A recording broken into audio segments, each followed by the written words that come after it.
تو فقہا کی بارگاہ میں وہ جو ہے سر نیاز خم کر دیا کرتے تھے۔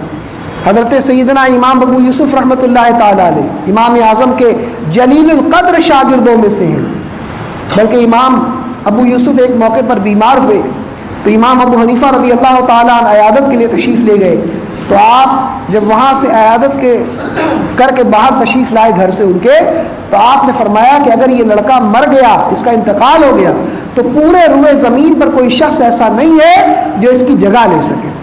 اتنے بڑے عالم تھے امام ابو یوسف رحمۃ اللہ تعالیٰ علیہ۔ یہ جو ہے کیسے ذہین، کیسے فتین، اور امام ابو حنیفہ کے کیسے شاگرد تھے، کیسی ذہانت اللہ نے ان کو عطا فرمائی تھی۔ جب ان کا یہ مقام ہے تو ان کے استاد امام ابو حنیفہ کا کیا مقام ہوگا۔ امام موفق مکی رحمۃ اللہ تعالیٰ علیہ کتاب المناقب کے اندر اس واقعے کو نقل فرمایا ہے کہ حضرت سیدنا امام ابو یوسف کے زمانے کا واقعہ ہے کہ خلیفہ ہارون رشید جو ہے اس کا اپنی بیوی زبیدہ سے جھگڑا ہو گیا۔ جھگڑا اس قدر بڑھ گیا کہ ہارون رشید نے قسم کھا لی کہ اگر آج کی رات تو میری سلطنت سے باہر نہ نکلی تو تجھ پر 3 طلاقیں۔ قسم کھا لی اس نے کہ آج کی رات اگر میری سلطنت سے تو نہ نکلی۔ اتنا غصہ ہو گیا زبیدہ پر، اس کو اتنا غصہ آیا کہ اس نے کہا کہ اگر تو آج کی رات میری سلطنت سے باہر نہ نکلی تو تجھ کو 3 طلاق۔ اب جب غصہ ٹھنڈا ہوا تب افسوس ہونے لگا۔ اس وقت اس نے علماء اور فقہا کو جمع کیا، سب جمع ہوئے، مجھ کو تو زبیدہ سے بڑی محبت ہے، اب اگر آج کی رات گزر گئی، یہ میری سلطنت سے باہر نہ نکلی تو یہ میری زوجیت سے نکل جائے گی، اس کے اوپر 3 طلاق مغلظہ واقع ہو جائے گی، یہ مجھ پر ہمیشہ کے لیے حرام ہو جائے گی، کوئی تدبیر بتاؤ۔ علماء نے کہا کہ حضور آپ کی سلطنت اتنی بڑی ہے، اتنی وسیع ہے کہ کسی بھی ڈائریکشن میں جائے گی زبیدہ تو آپ کی سلطنت سے باہر نہیں نکل سکتی۔ رات بھر سفر کرے، اس زمانے میں گھوڑے کا سفر ہوتا تھا، اونٹ کا سفر ہوتا تھا، لوگ جو ہے کتنا بھی چلے، اتنی وسیع سلطنت تھی سلطنت بغداد اس زمانے میں۔ عباسی سلطنتوں، عباسی سلاطین کا اور عباسی خلفاء کے عروج کا زمانہ تھا، بہت سارے ممالک جو ان کے قبضے میں تھے۔ تو علماء نے کہا کہ یہ رات بھر اگر سفر کرے گی تو کسی بھی ڈائریکشن میں جائے آپ کی سلطنت سے باہر نہیں نکل سکتی۔ اب ہارون رشید پریشان، کیا کیا جائے؟ اگر یہ رات گزر گئی تو زبیدہ جو ہمیشہ کے لیے مجھ سے جدا ہو جائے گی۔ تو ایک شخص نے اس نے کہا کہ ایسے سارے مسائل کا حل امام ابو حنیفہ رضی اللہ تعالیٰ عنہ کر دیا کرتے تھے، لیکن ان کا انتقال ہو گیا ہے۔ افسوس کی بات یہ ہے کہ ان کا وصال ہو چکا ہے۔ ہاں ان کے ایک نوجوان شاگرد ہیں، شاید ان سے کچھ مسئلے کا حل ہو سکے۔ تو ہارون رشید نے کہا فوراً بلاؤ۔ اب جو ہے بیوی سے الگ ہونے کا معاملہ ہے نا، تو بہت بے چینی اور اضطراب ہے کہ کسی بھی طرح سے میرے مسئلے کا حل ہو۔ تو حضرت سیدنا امام ابو یوسف رحمۃ اللہ تعالیٰ علیہ کو طلب کیا۔ حضرت سیدنا امام ابو یوسف اس وقت بالکل کم عمر تھے، نوجوان تھے۔ آپ کے سامنے یہ مسئلہ پیش کیا گیا تو حضرت سیدنا امام ابو یوسف رحمۃ اللہ تعالیٰ نے فوراً فرمایا، بغیر سوچے سمجھے۔ علماء فقہا بیٹھے ہوئے ہیں، کوئی جواب نہیں دے پا رہا ہے، کوئی مسئلے کو حل نہیں کر پا رہا ہے کہ کس طرح سے طلاق سے بچا جائے۔ امام ابو یوسف کے سامنے جو ہے جیسے ہی مسئلہ پیش کیا گیا، جیسے ہی جو ہے پرابلم پیش کیا گیا، آپ نے فوراً حل اس کا بتا دیا کہ آپ کی بیوی زبیدہ جو ہے آج پوری رات مسجد میں گزارے۔ آپ نے فرمایا کہ پوری رات مسجد میں گزارے، اس لیے کہ مسجد جو اللہ کا گھر ہے وہ آپ کی سلطنت میں شامل نہیں ہے۔ آج بھی کوئی دعوت ہو ہی کرتا کہ یہ میری مسجد ہے، مسجد تو اللہ کا گھر ہی ہے، وہ کسی کی سلطنت میں کوئی اس کا مالک نہیں ہوتا، کوئی اس کی پراپرٹی نہیں ہوتی، کسی بھی شخص کی، کسی بھی مسلمان کی پراپرٹی مسجد نہیں ہوتی، وہ تو اللہ کا گھر ہے۔ قرآن کی آیت سے ثابت فرمایا کہ مسجد اللہ کے لیے، قرآن عظیم کی آیت ہے، آپ نے صرف دلیل نہیں دی، دعویٰ نہیں کیا، بلکہ اس دعوے کی دلیل بھی دی کہ اللہ تعالیٰ قرآن میں فرماتا ہے کہ مسجد اللہ ہی کے لیے ہے۔ تو آپ نے اس آیت سے ثابت فرمایا کہ آپ کی اہلیہ جو ہے زبیدہ خاتون جو ہے اگر وہ آج پوری رات مسجد میں گزارے گی تو وہ آپ کی سلطنت میں رات نہیں گزارے گی، اور اس طرح سے آپ کی بیوی پر جو ہے طلاق واقع نہیں ہو۔ خلیفہ ہارون رشید بہت خوش ہوئے، اور خوش ہونے کے بعد انہوں نے جو ہے اسی وقت امام ابو یوسف کو پوری مملکت اسلامیہ کا چیف جسٹس مقرر فرما دیا. قاضی القضات، پوری مملکت اسلامیہ کا قاضی القضات مقرر کیا. اور مورخین بیان کرتے ہیں کہ تاریخ اسلامی کے اندر یہ پہلی دفعہ ایسا ہوا کہ کسی کو چیف جسٹس مقرر کیا گیا. پہلے لوگ قاضی ہوا کرتے تھے، لیکن قاضیوں کا قاضی، جس کو یہ اختیار حاصل ہوتا ہے کہ قاضیوں کا تقرر کرے، جس کے ذریعے قاضی مقرر کیے جائیں، یہ رواج جو ہے خلیفہ ہارون رشید کے زمانے میں ہوا. اور اسلامی مملکت کے سب سے پہلے چیف جسٹس سیدنا امام ابو یوسف رضی اللہ تعالیٰ عنہ بنے.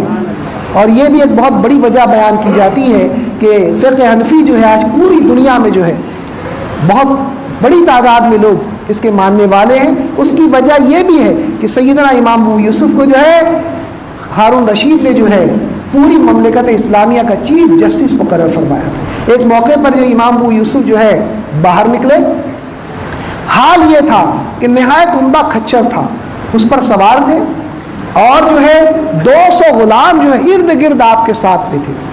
آپ جس کھچر پر سوار تھے اس کی رقاب سونے کی تھی، اس کی رقاب سونے کی تھی، اس شان و شوکت کے ساتھ. جیسے بادشاہ کیسے نکلتے ہیں اس شان و شوکت کے ساتھ باہر نکلے.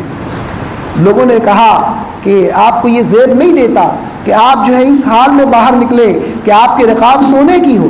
تو آپ نے فرمایا کہ میں جانتا ہوں کہ سونے کا استعمال مردوں کے لیے درست نہیں ہے، لیکن میں نے قصداً ایسا کیا ہے. میں نے لوگوں پر یہ ظاہر کرنا چاہا کہ ایک درزی کا بیٹا، آپ درزی کے بیٹے تھے، ایک درزی کا بیٹا، ایک دھوبی کا شاگرد اور ایک تیلی کا نوکر. آپ جو ہے دھوبی کے یہاں پر ملازمت بھی کیا کرتے تھے، ایک تیلی کے آپ یہاں پر اس کی دکان پر جو ہے تیل بیچنے کا کام بھی کیا کرتے تھے. تو آپ فرماتے ہیں کہ ایک درزی کا بیٹا، ایک دھوبی کا ملازم اور ایک تیلی کا نوکر جو ہے علم حاصل کرنے کے بعد کیسے عظیم مقام پر پہنچ جاتا ہے.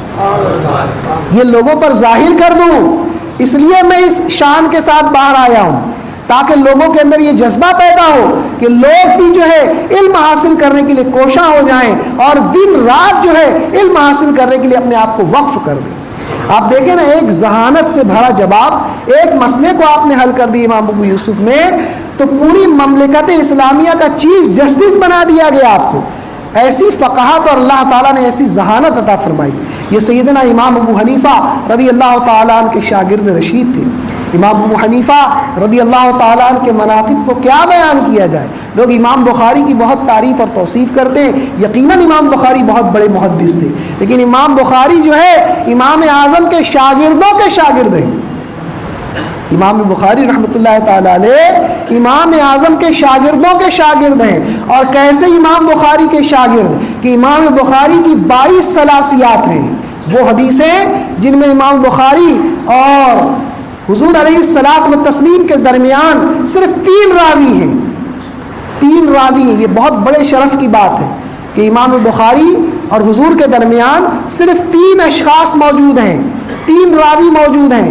ان کو ثلاثیات بخاری کہا جاتا ہے. یہ 22 ثلاثیات بخاری شریف کے اندر یوں تو بہت ساری حدیثیں ہیں، لیکن امام بخاری اور حضور کے درمیان کہیں 4 راوی ہیں، کہیں 5 راوی ہیں، کہیں 6 راوی ہیں، لیکن 22 روایتیں ایسی ہیں جن میں امام بخاری اور حضور کے درمیان صرف 3 راوی ہیں. اور وہ ان میں 22 میں سے 21 ثلاثیات جو امام بخاری تک پہنچی ہیں وہ حضرت سیدنا امام اعظم ابو حنیفہ رضی اللہ تعالیٰ عنہ کے شاگردوں کے ذریعے پہنچی. ان میں ایک سیدنا امام مکی بن ابراہیم ہیں، ان کی 11 ثلاثیات 11 حدیثیں امام بخاری کو حضرت سیدنا مکی بن ابراہیم سے پہنچی ہے. اور حضرت سیدنا مکی بن ابراہیم شاگرد تھے امام ابو حنیفہ رضی اللہ تعالیٰ عنہ کے. اس بات کا ذکر جو ہے امام ذہبی نے تذکرۃ الحفاظ میں کیا. امام ذہبی نے تذکرۃ الحفاظ میں کیا ہے کہ حضرت مکی بن ابراہیم نے علم حدیث حاصل کیا کس سے؟ حضرت امام ابو حنیفہ سے. تو اس سے ثابت ہوا کہ سیدنا امام اعظم ابو حنیفہ رضی اللہ تعالیٰ عنہ کو اللہ تبارک و تعالیٰ نے بڑا عظیم مقام عطا فرمایا تھا. اللہ تعالیٰ ان کے فیضان سے، ان کے فیوز و برکات سے ہم سب کو مالا پیشکش ہماری آپ کو کیسی لگی؟ کمنٹ باکس میں آپ ضرور ہمیں اپنے کمنٹ سے نوازیں. مثبت باتیں ہمیں عطا کریں. اگر ہم کہیں غلطی کریں تو اس سے بھی آپ ہمیں آگاہ کریں, جو ہمیشہ میں آپ کو یاد دلاتا ہوں. اب بھی آپ توجہ فرمائیں, نوازش ہوگی آپ معمار ملت چینل کو سبسکرائب کریں اور لائک کریں. لائک کرنے سے ناظرین یہ ہوتا ہے کہ یوٹیوب چینل اس کلپ کو, اس ویڈیو کو دوسرے ویورز تک فارورڈ کرتا ہے. تو لائک کریں گے تو ایک اچھی بات ہم دوسرے تک پہنچانے کا نیک کام کریں گے. اور معمار ملت چینل کو بھی گزارش ہے سبسکرائب ضرور کریں اور لائک بھی ضرور کریں, اور ہو سکے تو شیئر بھی کریں. السلام علیکم ورحمۃ اللہ وبرکاتہ.